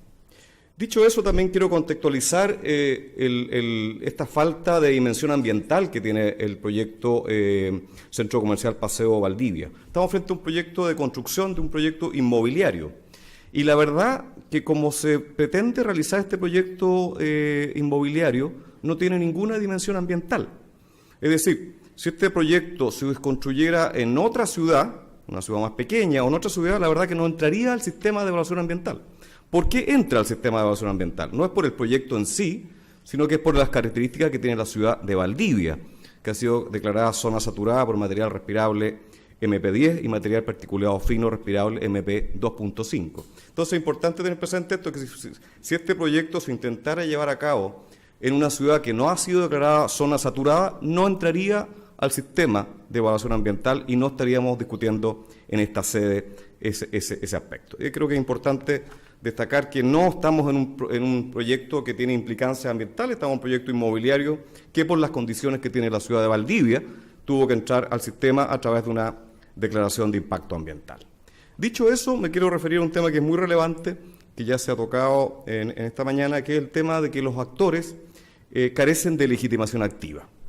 Y la verdad es que en los actores que son personas naturales y también personas jurídicas, invocan o intentan invocar la titularidad de derechos e intereses legítimos, los cuales creemos que no existen. La abogada del servicio ya se refería a esta idea de que pareciera ser que algunos de los reclamantes, o todos pareciera ser, hay cierta confusión, por eso digo el pareciera ser, invocan un derecho del 19 número 8 que pertenece, parecer, a toda la ciudadanía. Entre medio hablan del cambio climático, la seguridad de la población valdiviana, es decir, se entiende poco cuál es el derecho que ellos invocan.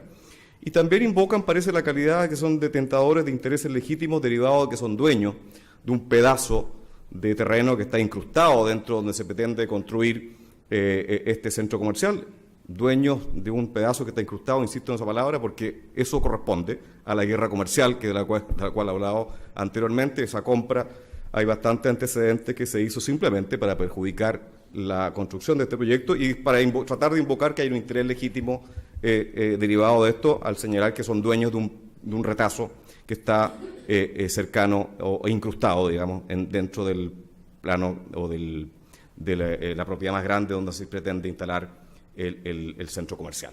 A ver, analicemos por qué digo yo que no están legitimados activamente los actores. En primer lugar, de acuerdo a la normativa del 17 número 8 de la ley 20.600, ¿quiénes pueden presentar una reclamación en esta especie de invalidación impropia, como lo ha señalado el abogado de la reclamante?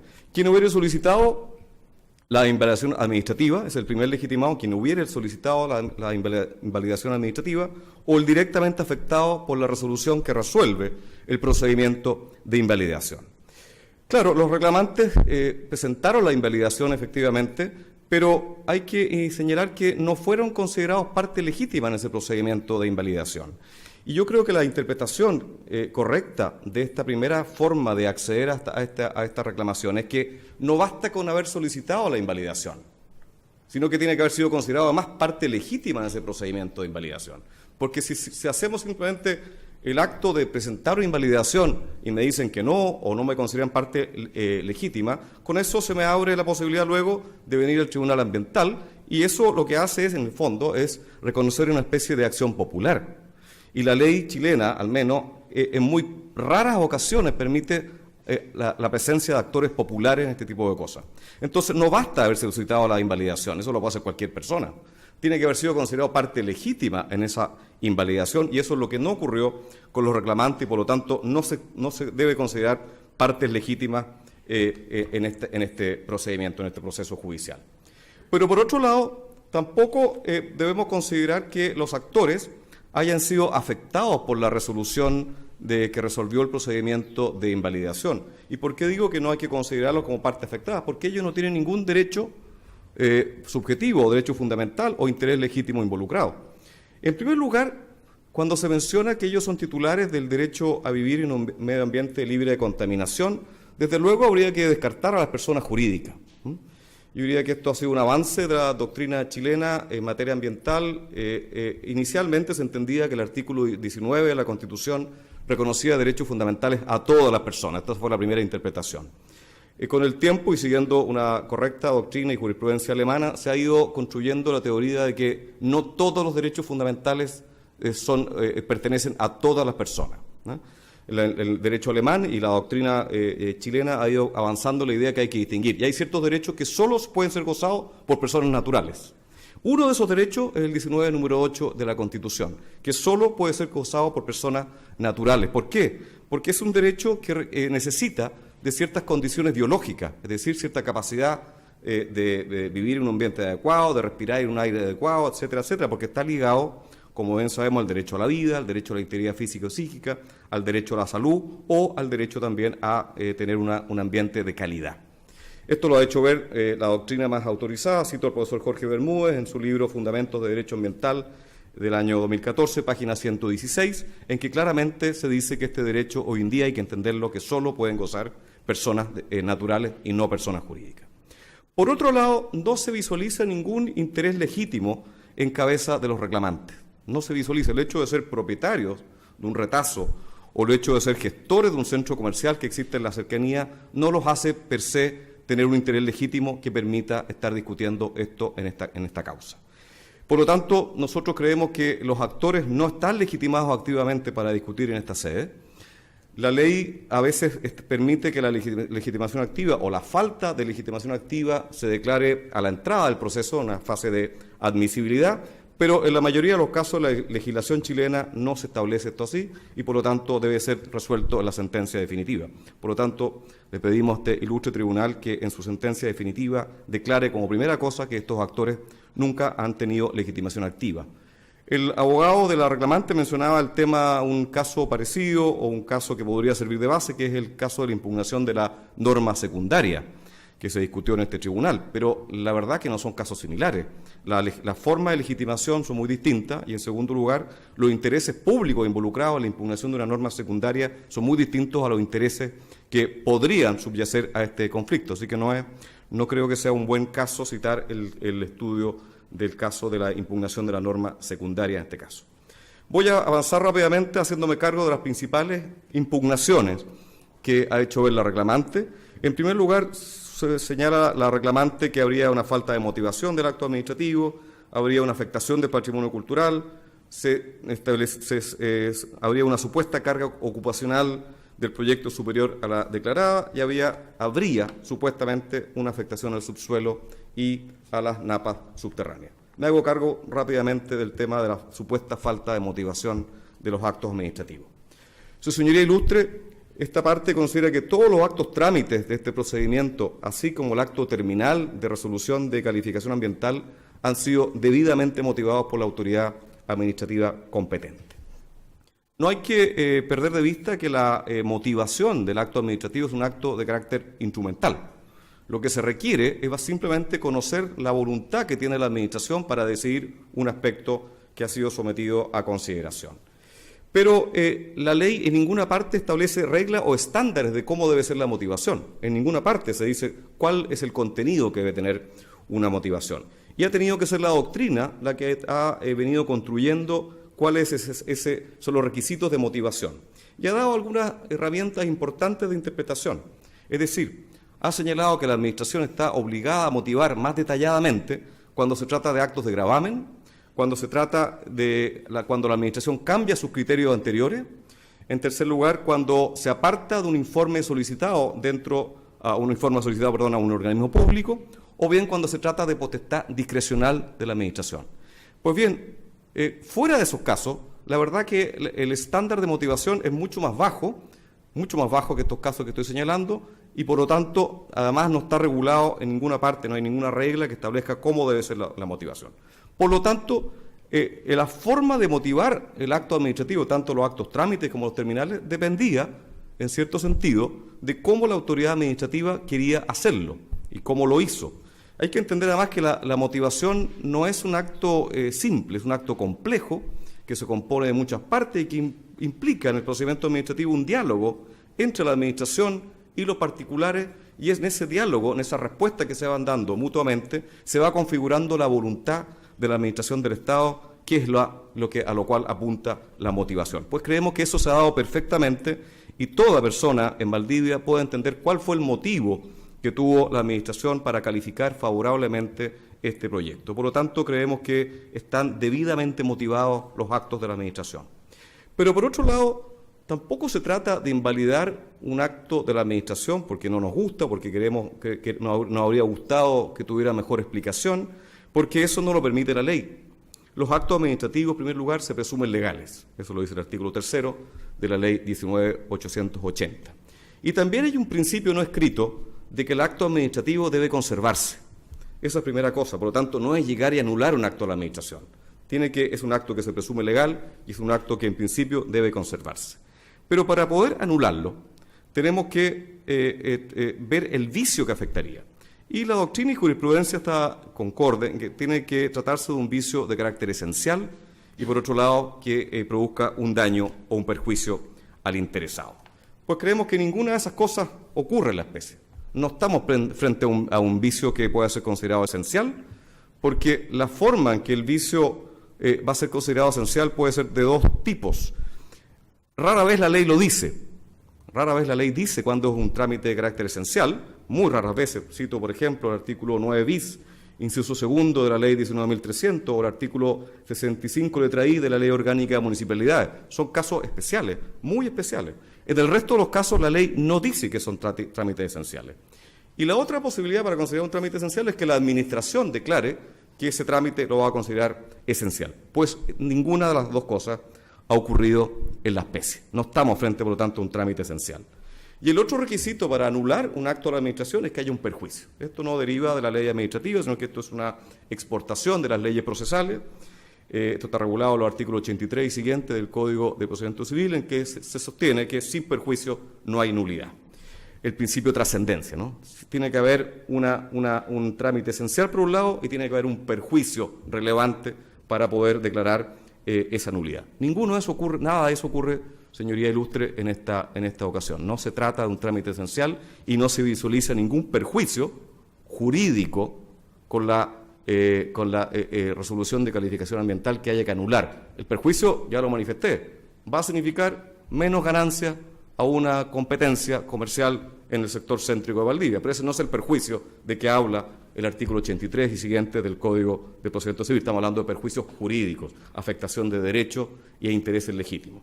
Es un perjuicio de carácter económico, obviamente que va a ser así, pero eso no está dentro de la discusión de este proceso judicial. Me refiero enseguida al tema de la alteración del patrimonio cultural que ha sido invocado en estos alegatos. ¿Por qué no entró el tema de la afectación del patrimonio cultural a un estudio o vía un estudio de impacto ambiental?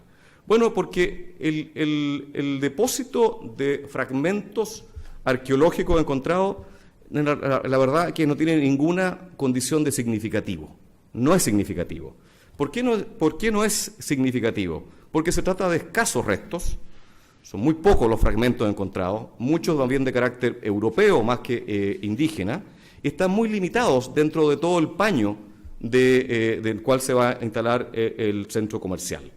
Y esto, desde un primer momento, mi representada puso en evidencia de estos fragmentos hallados, lo puso en evidencia a la autoridad administrativa y está dando cumplimiento íntegramente a lo que establece la ley, se ha sometido íntegramente a lo que el servicio el Consejo de Monumentos Nacionales lo ha dicho, y hay un plan de tratamiento de esto que se va a hacer con todo apego a la ley y con todo apego a lo que la autoridad administrativa disponga. Todo esto bajo la lógica de un principio preventivo que está en la ley de 19.300. Entonces, no se trata de un sitio arqueológico significativo, no es de una tal magnitud para que haya debido entrar a un estudio de impacto ambiental. Y creo yo que la autoridad administrativa hizo bien en el sentido de, al tratarse de fragmentos escasos, acotados solamente en un sector del predio total donde se va a instalar el centro, creo que no debía haberse sometido a esto a un estudio de impacto ambiental, y aplicó, creo, un estándar de proporcionalidad y de razonabilidad que me parece el adecuado. Un estudio de impacto ambiental habría sido mucho más costoso para mi representada, mucho más lento el procedimiento, con lo cual se habrían afectado sus derechos a la libertad económica y derechos de propiedad, que por la escasa magnitud que tienen estos fragmentos encontrados no tenía ningún sentido. Entonces creo que la autoridad administrativa actuó con esta lógica de razonabilidad, de proporcionalidad, que es lo que tiene que hacerse cuando hay derechos fundamentales involucrados, como son los de mi representada. Ahora, los reclamantes señalan que se sentirían en algún sentido discriminados arbitrariamente por el tratamiento que se dio en un caso similar en Valdivia, que es el caso Estacionamientos Plaza de la República. Pero la verdad es que esa alegación debe ser rechazada en todas sus partes, porque no se trata de casos iguales. No se trata de casos iguales porque en el caso de Estacionamientos Plaza de la República, el área de influencia del proyecto coincide con todo el sitio arqueológico. Toda la Plaza de la República es un sitio arqueológico. Y esto está documentado por las personas que han estudiado los restos arqueológicos en Valdivia. Y hay que decir que la zona donde está la Plaza de la República es el epicentro, digámoslo así, de los restos arqueológicos de Valdivia. Lo mismo pasa con el mercado fluvial y con la zona ubicada donde está actualmente el Hotel Dreams y al otro lado del río. Y precisamente el sitio donde se va a emplazar el centro comercial Paseo Valdivia no está en una zona considerada prioritaria desde el punto de vista arqueológico. En un trabajo que escribieron los mismos arqueólogos que ha sido citado acá, que es Leonor Alfaro, Simón Urbina y Margarita Alvarado, este es un estudio del año pasado, publicado en la revista Chungará, que es la revista de antropología chilena más relevante, que está indexada.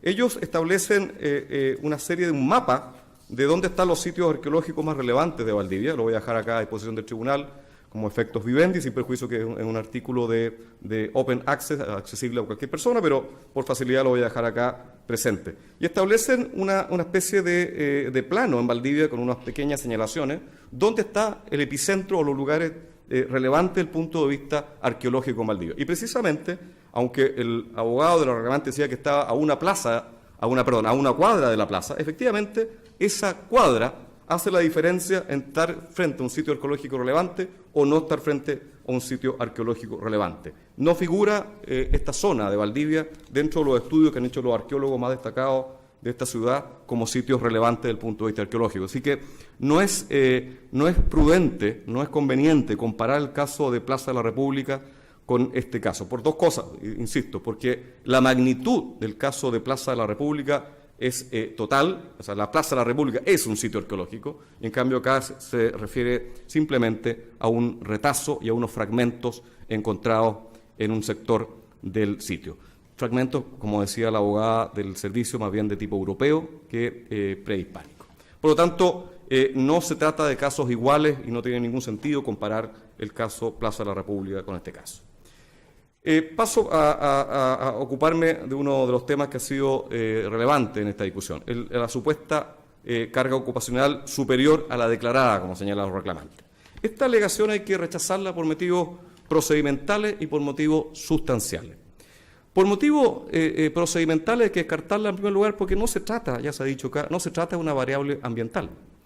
El tema de la carga ocupacional es un tema que depende del municipio a través de la Dirección de Obras Municipales. Esa es el órgano competente para referirse a la carga ocupacional, no es el Servicio de Evaluación Ambiental y tampoco debería ser este Tribunal Ambiental el que tenga que pronunciarse sobre eso.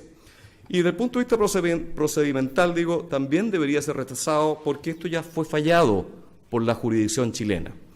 Ha sido mencionado acá que se presentó en su momento un reclamo de ilegalidad municipal contra la Dirección de Obras Municipales, de lo que conoció la Corte de Apelaciones de Valdivia y luego por la Corte Suprema. Ambas instancias o ambos tribunales rechazaron en todas sus partes la alegación de la parte reclamante. El abogado de la reclamante dice que esto no hay cosa juzgada porque no hay triple identidad. La verdad que eso es una concepción muy antigua de la cosa juzgada. Se ha ido relajando con el tiempo la exigencia siempre de triple identidad y más bien se apunta a la idea de procesos conexos.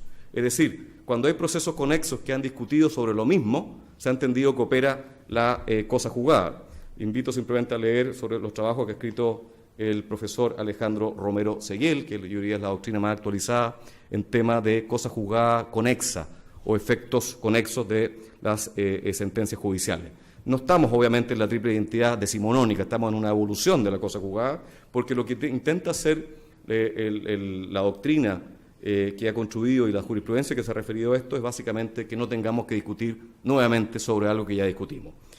Evidentemente, el acto administrativo impugnado en su momento fue el permiso de edificación de la dirección de obra. Ahora estamos discutiendo sobre la resolución de calificación ambiental, pero el objeto discutido es lo mismo y, por lo tanto, debería operar acá la cosa juzgada porque se trata de procesos claramente conexos. La Corte Suprema y la Corte de Apelaciones ya han señalado que no hay ningún problema con la carga ocupacional de este proyecto y creo que eso es una sentencia o una opinión que no debería ser modificada por ninguna autoridad, ni administrativa ni judicial de este país.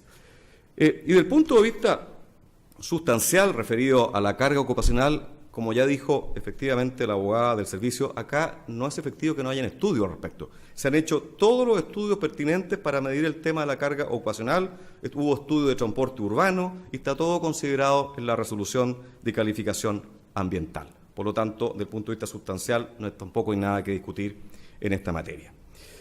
Paso a exponer el último aspecto, que es el tema de la afectación del subsuelo y las napas subterráneas.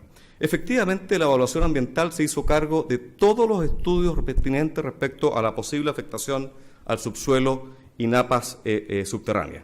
Mi representado acompañó una adenda complementaria en que se detalló la conformación geológica de ese sitio, hoy donde está el área de emplazamiento del proyecto. Y también hay un informe hidrogeológico ampliado que estudió todos estos aspectos. Y también se ha señalado acá que se contó en su momento con estudios del CNEAJOMIN y con la Dirección General de Agua. Por lo tanto, simplemente repito la idea de que acá hay todos los estudios pertinentes para que evitar problemas derivados tanto del subsuelo como el problema de la agua subterránea. Hay que mencionar también que acá no hay pozos cercanos en estas partes de Valdivia, no se van a secar esos pozos, no hay ecosistemas que proteger, no hay afectación de la calidad de las aguas por el proceso de construcción, es decir, no hay ningún tema que no haya sido considerado en primer lugar por los estudios y no tiene ninguna variable ambiental importante. Por otra parte, estos son los argumentos jurídicos, pero hay un argumento económico importante. Señoría ilustre, usted comprenderá que un empresario que va a invertir cerca de 60 millones de dólares en una obra, no creería usted que no va a preocuparse de hacer todos los estudios pertinentes para que esta obra no caiga o no tenga ningún problema estructural, ¿no? Ese costo económico obviamente implica a cualquier persona racional, a un buen padre de familia, como dice el Código Civil, hacer todos los estudios pertinentes para que su inversión sea sustentable y tenga retornos económicos en el futuro. Ese es un argumento económico que agrego a los argumentos jurídicos. En definitiva, su señoría ilustre, creemos que esta es una reclamación totalmente infundada. Lamentablemente es una más de las que ha intentado la reclamante para impedir que se lleve a cabo este proyecto comercial en la ciudad de Valdivia, que creemos que va a ser un aporte a la economía y al comercio local. No hay ningún elemento jurídico para oponerse a este proyecto y esperamos que este tribunal rechace la reclamación y confirme en todas sus partes la legalidad y validez de la resolución de calificación ambiental que declaró viablemente o ambientalmente viable este proyecto. Concluyo mi alegato. Muchas gracias. Muchas gracias por terminado su alegato. El tribunal le consulta a los colegas si existen brevemente puntos de hecho, simplemente. Sí, simplemente respecto al tema de los altos estándares de motivación, hay dos casos similares, resolución 642 del año 2014 y la resolución de calificación ambiental que estamos discutiendo en este caso. Hay un cambio de criterio, claramente, para altos estándares.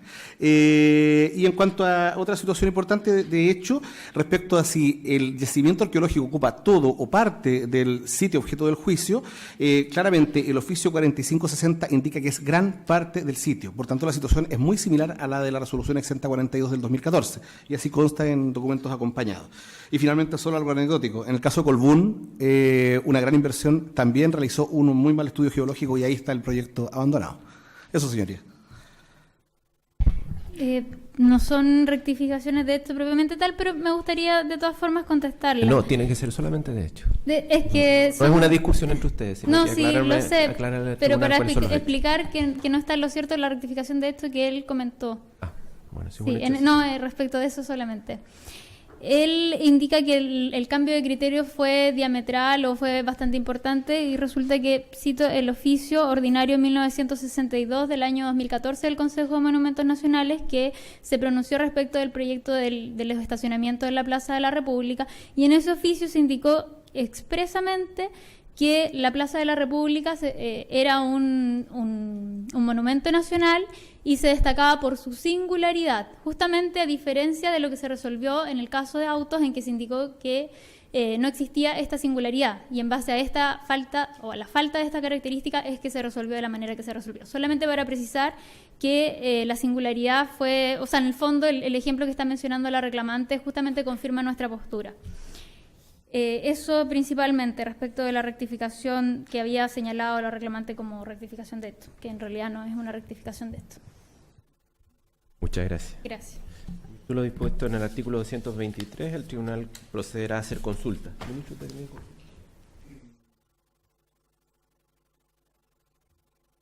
Sí, hay una consulta con respecto al asunto de la capacidad, justamente.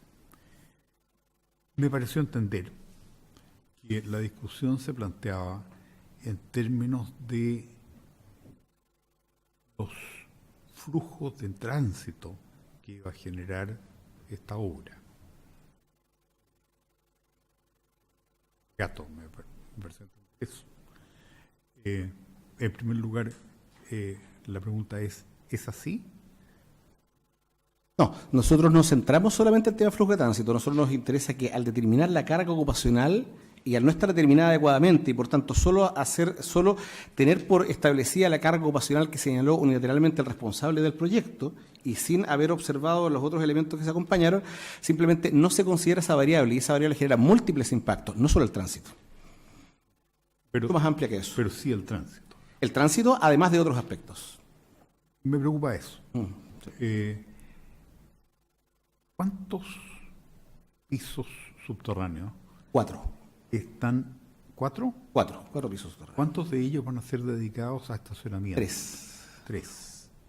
¿Cuántos estacionamientos caben ahí? En total, ellos señalan alrededor de 700, pero en realidad hay una cantidad que nosotros calculamos en nuestro informe que era superior. ¿Cuántos estacionamientos dijo usted que tenía? 610. ¿Reina Center? 3.000. Es Casi 5 veces más. quinto del Costanera Center. Porque la torre está vacía, justamente porque... Solamente los estacionamientos del mall, porque son más estacionamientos si consideramos la torre de las oficinas. Esto es solo 3.000 para el mall. Ok. Despejado mi punto. Gracias.